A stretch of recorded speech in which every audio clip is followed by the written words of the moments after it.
Now, amid this apparent cost of living crisis, there's actually been quite strong levels of car buying going on at the moment.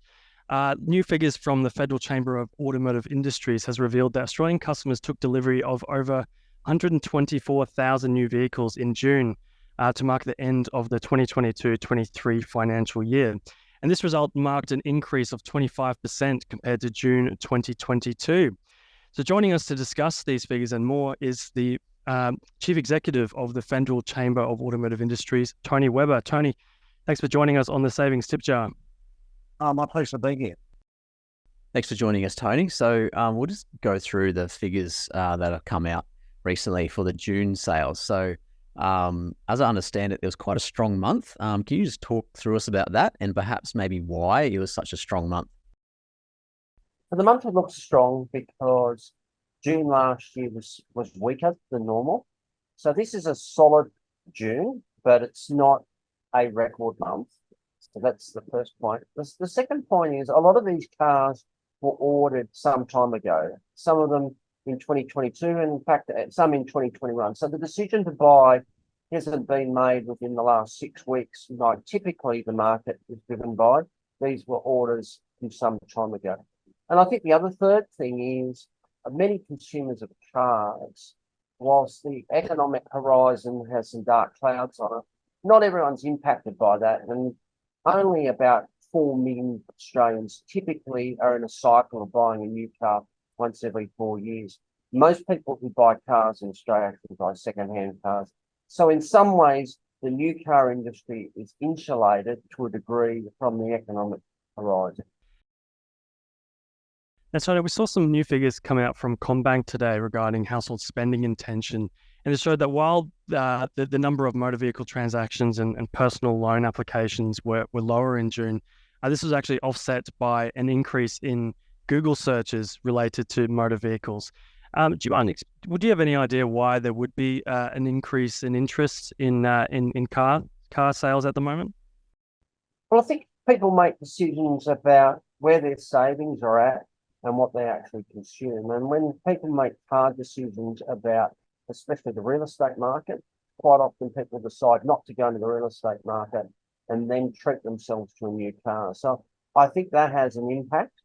And I think also, when you look at activity, there's no doubt that part of the buying process, far more of that is online now than it ever has been in the past, and that continues to grow. We'll go back to those, dark COVID times. Just how much of an impact did it have?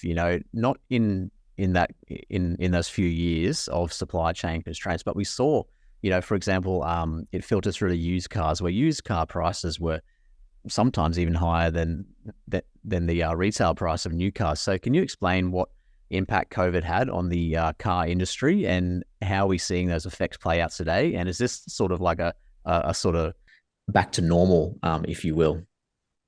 Yeah, there's a bit of catch up in all the numbers, I think, at the moment. During COVID, there were a number of issues that came into play and subsequent to it. Number one, the factories around the world, because of COVID, had to close. And that's not just the factories that produce cars, but it's also the supply chain factories that produce the parts that go into a car. So you can't sell a car, obviously, if the seat's not available for the vehicle. So that went on for some time.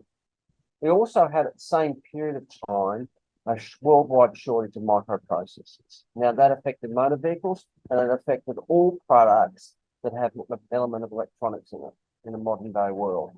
And hence, many cars could be partially built but not completed. So that also reduced the supply of vehicles, not just to Australia, but right around the world.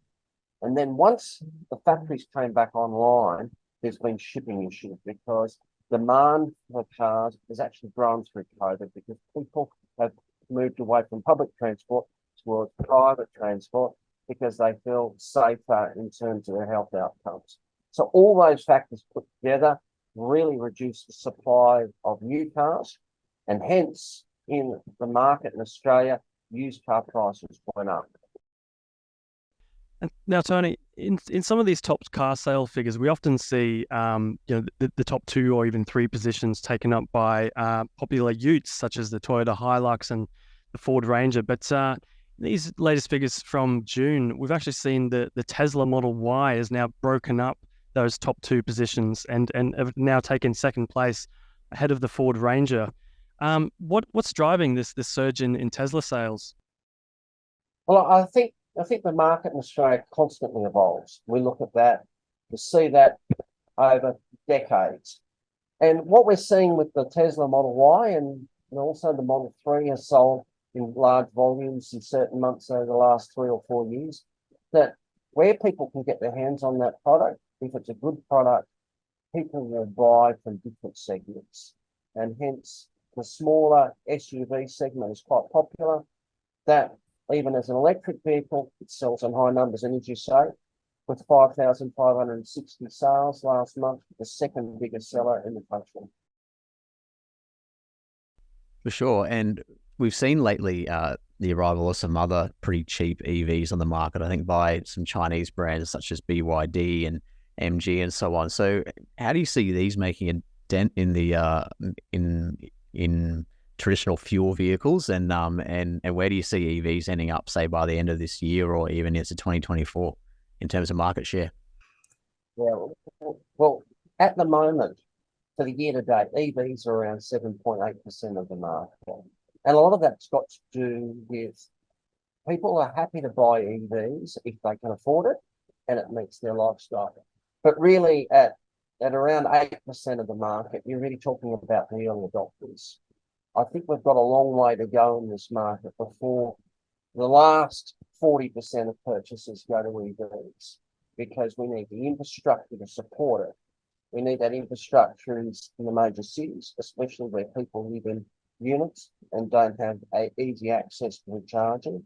We need it in the outer regions of the capital cities where people typically drive larger distances on a daily basis and therefore need to recharge more regularly. And in regional rural Australia, especially on highways, there's real challenges to get the volume of recharging out there. I think the market will respond, but in the early stages, it's an argument about chicken and egg. How many chargers are needed and how many people are actually buying EVs? So there's that balancing act. You're unlikely to buy an EV if you can't recharge the vehicle, and you're unlikely to invest in the recharging unless there's a volume of EVs out there to meet your demand. So it's an interesting balance at the moment, and something has to be worked through. And that's why I think in the early stages, it's really important that governments intervene and make investments in the recharging network. That is absolutely essential that government takes up that role if we are going to transition to a low emissions environment. And Tony, we keep hearing about talk of there being dark clouds on the economic horizon, a potential recession around the corner. With that in mind, does that affect your outlook for the car industry and like whether it can continue this strong momentum through the rest of the year?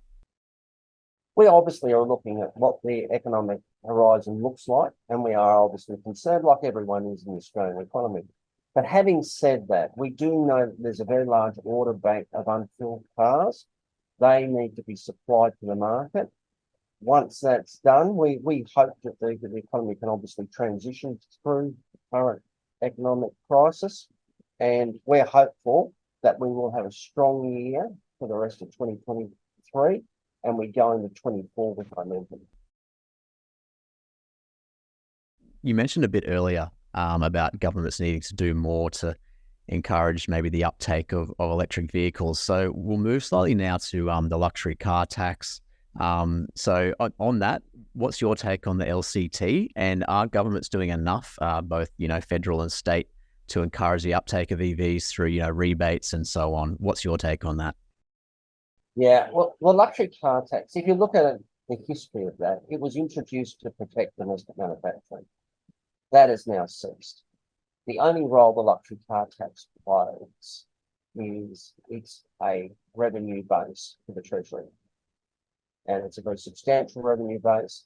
But as Dr. Henry said in his review of the taxation system, it fails the basic principles, the 5 basic principles of a good taxation system. So as a tax, it has no economic merit whatsoever. So what we need to do is remove it, because all it is it's a tax on technology, a tax on safety technologies that protect people, and it's a tax on low emission technologies, which are typically more expensive but beneficial to both the owner and to the broader economy. So I think it is time for the federal government to bite the bullet and eliminate the luxury car tax, so that there is a better supply of high quality, safer, more environmentally friendly vehicles on our roads. Tony Webber, I'm afraid that's all we've got time for. Thank you so much for your insights, and thanks for joining us on the Savings Tip Jar. My pleasure. Thanks very much. Thanks, Tony.